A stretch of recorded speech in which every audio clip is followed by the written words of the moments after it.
Yo soy Miguel Oñate, soy onubense y ejerzo de onubense también, aparte de serlo, y trabajo en Madrid actualmente en una sociedad que se llama Merlin Properties, SOCIMI. Yo soy abogado y economista y estoy dentro del equipo directivo de la compañía porque, entre otras cosas, fui uno de los fundadores de Merlin Properties.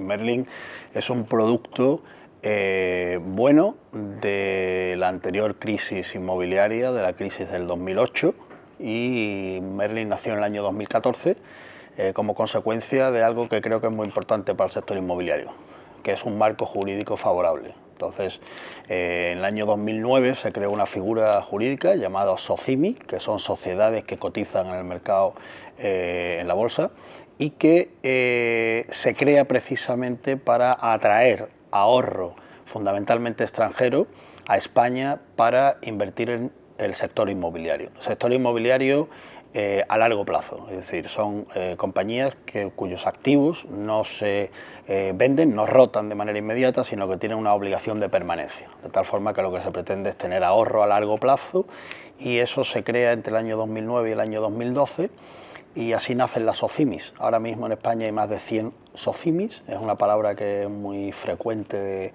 oír, pero que no ha estado toda la vida. Proviene del mundo anglosajón, donde esto es algo muy habitual. Es que la gente invierta no en el producto directo, sino que invierta en una compañía profesionalizada que a su vez tiene como activos bienes inmobiliarios. En ciudades, no en el campo, en ciudades. Y bueno, pues Merlin nació en el año 2014, como digo, y actualmente es la mayor SOCIMI española. Tenemos activos por más de 12.000 millones de euros. No hacemos residencial, solamente activos terciarios, oficinas, centros comerciales y logística.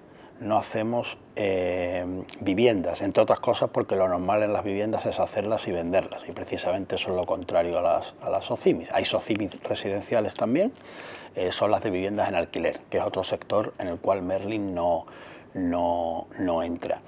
Esta es una figura clave para la recuperación del sector inmobiliario, lo fue y lo seguirá siendo. Es una atracción de ahorro, sobre todo, no especulativo, a largo plazo, donde tienes capacidad de atraer capitales de cualquier sitio del mundo. Por tanto, esta es la función que tenemos nosotros.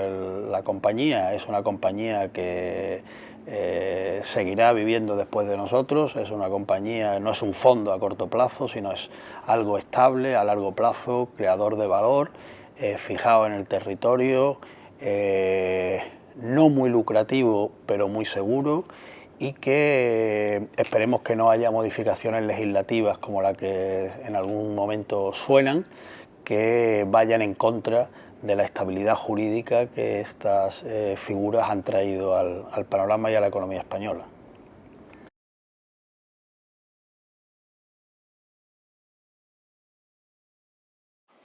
Bueno, yo creo que Andalucía, más que una oportunidad, es una realidad llena de oportunidades. Porque yo cuando me dan algo que es una oportunidad siempre es algo que está todavía en bruto, es decir, que hay que descubrir. Yo creo que no, yo creo que Andalucía está ya descubierta, es una realidad, existen realidades plenas y muy satisfactorias desde todos los puntos de vista, pero todavía tiene puntos de mejora. Y por tanto, esos puntos de mejora efectivamente son las oportunidades que están por llegar y que yo creo que en Andalucía hay dos grandes elementos ahora que pueden acelerar el proceso y que esas oportunidades se transformen en realidades, ¿no? Yo creo que Andalucía tiene dos elementos muy importantes que quizás hay otros muchos sitios en España y en Europa que no lo tienen. El primero es el tamaño. El mundo de la economía, el mundo de los negocios y el mundo de la inversión, una de las cosas que requiere es tamaño. Es decir, a lo pequeño no va nadie. Lo pequeño per se no es atractivo. Y Andalucía lo tiene, Andalucía es más grande que muchos países de Europa y tiene más población que muchos países de Europa. Y el segundo es la estabilidad. Entonces Andalucía ahora empieza con una época de estabilidad. La estabilidad implica seguridad jurídica, previsibilidad, que lo que tú crees que va a pasar no haya ningún elemento externo de ámbito político administrativo que lo rompa de manera abrupta y por tanto esos dos elementos tienen que ser un viento de cola para los próximos años en Andalucía que hay que saber aprovechar.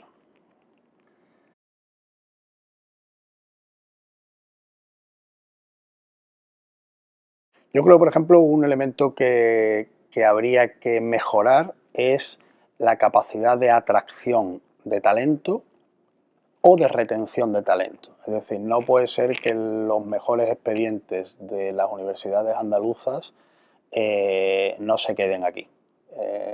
Tendría que existir una política de retención de talento. Entonces, ¿por qué prefiere irse a Londres el número uno de la Universidad X? ¿O por qué se va a Madrid? Pues eso es algo que desde el punto de vista a nivel nación está muy criticado, cuando dice, oye, el talento español se va fuera, los médicos se van fuera, y sin embargo, a nivel comunidad autónoma también tendría que haber una reflexión, porque al final el territorio está donde está, las comunicaciones son magníficas, pero la formación y los recursos humanos, que son los que al final hacen el diferencial en las empresas, tienen que estar liderados por los mejores. Y yo creo que ese es un punto en el cual yo en Madrid veo mucha gente y son muchos andaluces. Y no estamos trabajando o no están trabajando. Yo en cierta forma sí porque tengo aquí y allí, ¿no? Pero ese es un elemento para mí capital, retener el talento en Andalucía.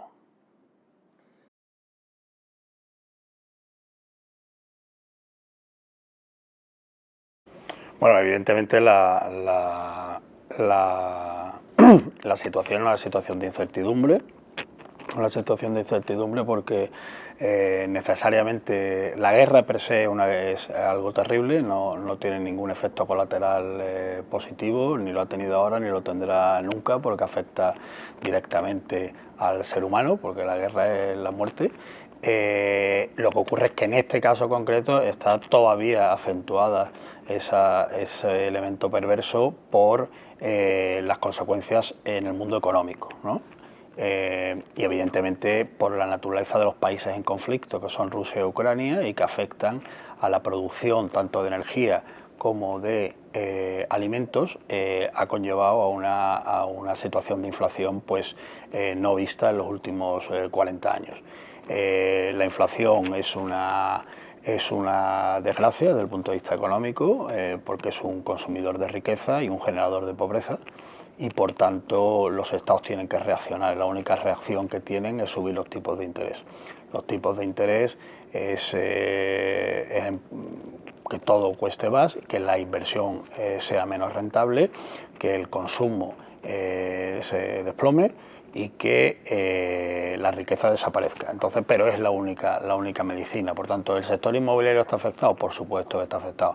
Está afectado tanto el sector residencial, en tanto que se produce un encarecimiento de los préstamos, y el sector residencial, el acceso a la vivienda es algo que necesariamente se hace con deuda, salvo en capas muy marginales de la población, marginales me refiero, muy ricas, pero lo normal es que necesiten una hipoteca y eso produce un encarecimiento. Ese encarecimiento automáticamente produce una contracción de la demanda y graves problemas para los promotores.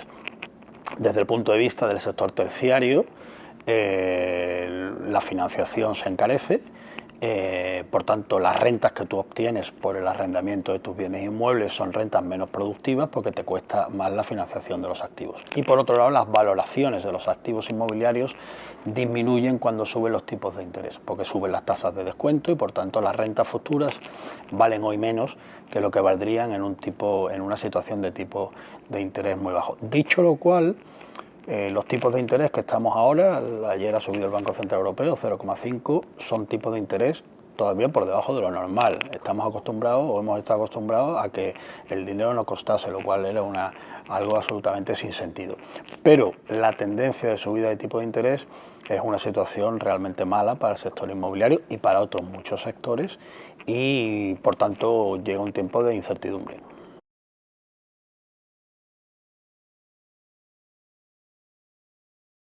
Bueno, Andalucía tiene una gran ventaja en relación con el sector inmobiliario, y es que es un lugar donde la demanda proviene de muchos sitios. Es decir, una parte sustancial de los adquirentes de inmuebles son extranjeros y por tanto, en cuanto empiezan a venir de distintos orígenes las inversiones, pues lo que en un sitio puede ser peor puede ser mejor para otro. Por tanto, ahí se produce un mix que hace que no tenga solamente un mercado local. El mercado local es una concentración de riesgo y por tanto, si tú juegas al mercado local y el mercado local falla, vas muy mal. Si tú no juegas a mercado local, sino a mercado global, que es lo que ocurre en la Andalucía, que tú tienes una gran costa donde hay mucha atracción, no solamente residencial, sino también hotelera, ligada al sector turístico, al deporte, golf, etcétera, etcétera, juegas a global, eso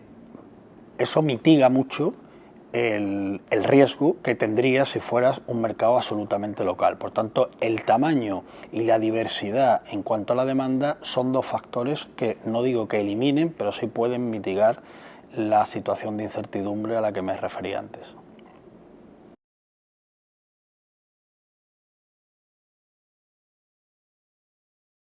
Creo que proyecta actualmente una imagen de avance, una imagen de seriedad, una imagen de estabilidad.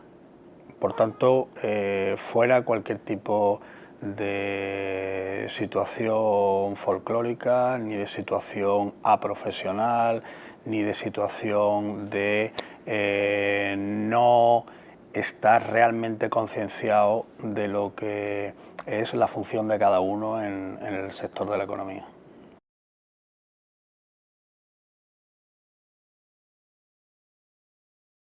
La han consolidado y le dan un plazo suficientemente largo como para que se pueda jugar a largo plazo, sin ningún tipo de incertidumbre, pacto, lo que ha ocurrido en Italia. Es decir, el sistema democrático necesita dotarse de mecanismos que den estabilidad, y quizás tenemos que hacer una gran reflexión acerca de lo que son los sistemas mayoritarios, ¿no?, frente al sistema proporcional o al sistema DONT, que es el que hay en España. Es decir, que hay que tener sistemas que den estabilidad, estabilidad hacia un sitio, estabilidad hacia otro, pero estabilidad.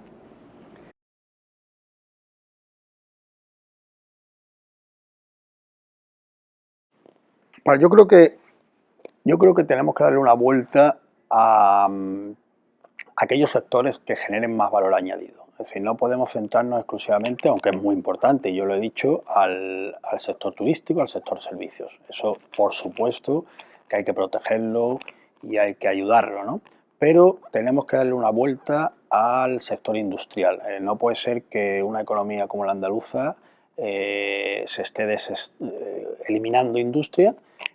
Pues yo, por ejemplo, que soy de Huelva, pues el polo químico de Huelva, pues cuando yo era pequeño el polo químico de Huelva era un polo químico con mucha industria, con mucha estabilidad de empleo, con mucho valor añadido y que quizás durante los años, por una, creo que no bien gestionada política medioambiental, pues se ha considerado que la industria tiene que ir desapareciendo poco a poco y crear otro tipo de economía, una economía sostenible, una economía verde, una economía que no ensucie.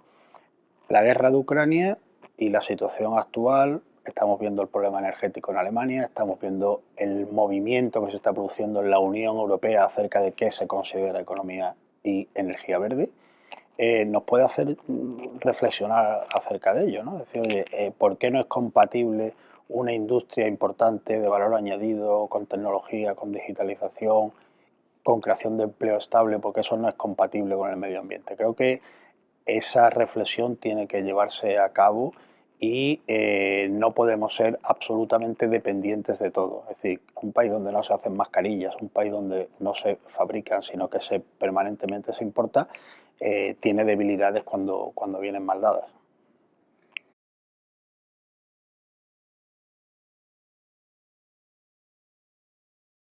Pues yo creo que he tenido tres etapas en mi vida profesional y a todo lo pasado parece que tenía sentido.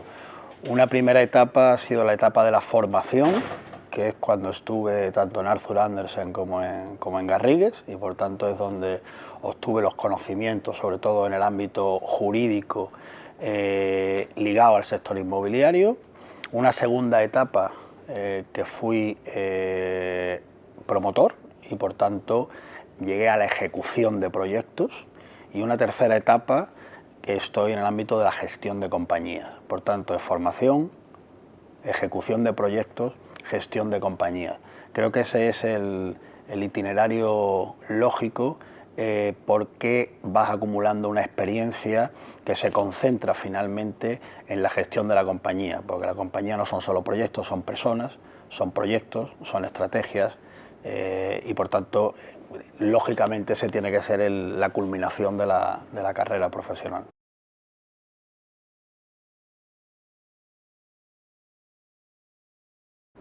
Bueno, Merlin, cuando nace como Socimi, tenemos que mirar al mundo anglosajón. El mundo anglosajón es donde nacen las Socimis, allí se llaman REITs, y son estas figuras que nacen en los años 60. Entonces, en el mundo anglosajón, sobre todo en Estados Unidos, como es un mercado de un gran tamaño, están siempre queriendo que haya especialización y por tanto no entienden que haya una mezcla de terciario con residencial. En mercados pequeños sí es lógico que estén mezclados porque si no, no eres grande, porque no tienes tamaño suficiente en cada subsector.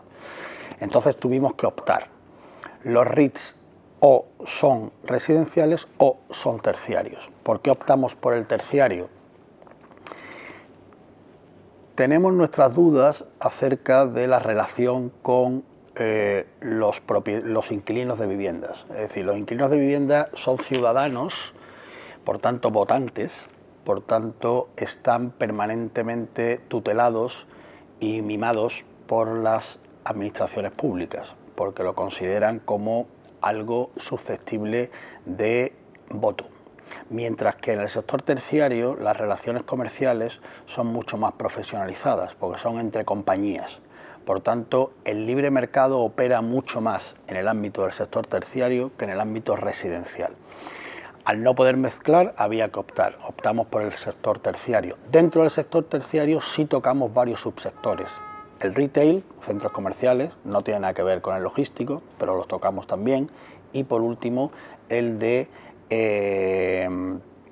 las oficinas, que es dentro de los subsectores terciarios, el más grande es el de las oficinas. Por tanto, ese sería un poquito el por qué no tocamos el sector residencial. Los proyectos de ley de vivienda, las normas de desahucios, etcétera, etcétera, vemos como hay una regulación permanente protectora por parte del Estado y de las comunidades autónomas en relación con el residencial, porque lo que ven enfrente es un votante.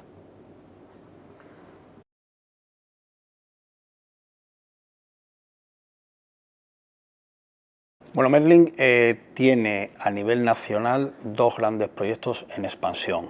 Uno es el mundo de la logística, con varios proyectos muy importantes, sobre todo en el corredor de Henares, que es dentro de España pues, el área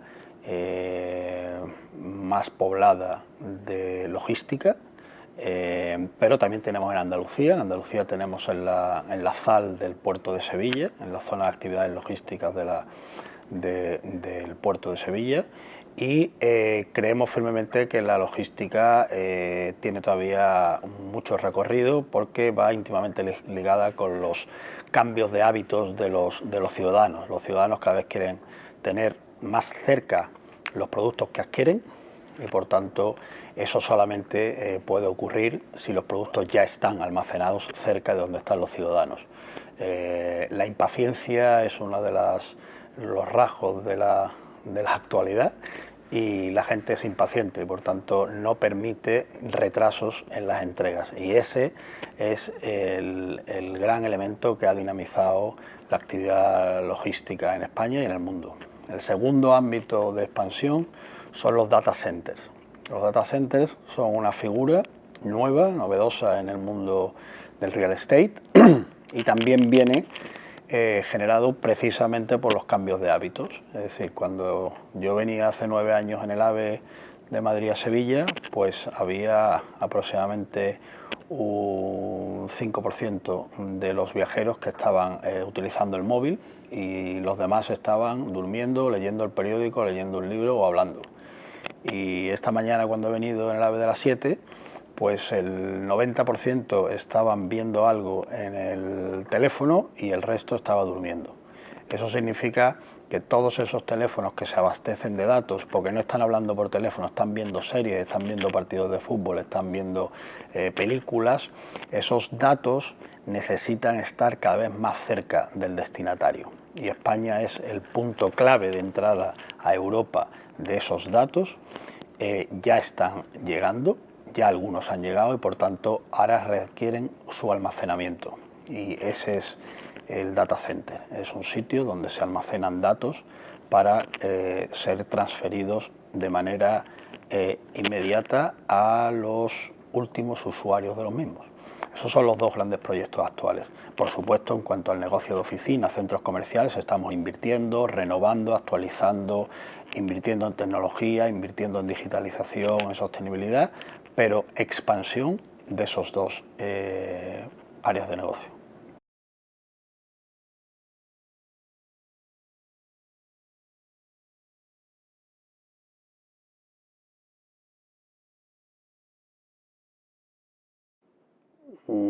Una gran realidad.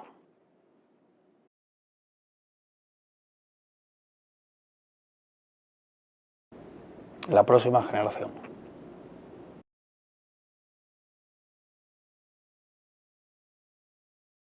El inmobiliario.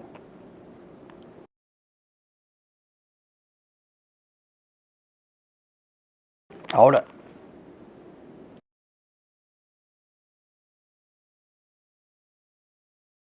el rompido.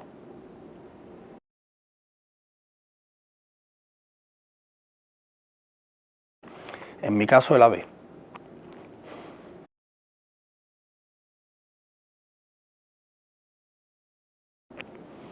Es un triple en la quiniela.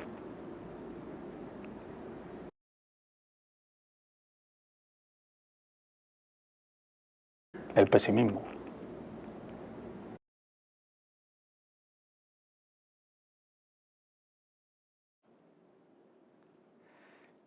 Yo creo que el futuro es hoy ya. No hay, el futuro tiene que ser lo que hagamos hoy. Esa es la esperanza para el futuro. Y yo creo que vamos en un camino muy bueno. Muy bien.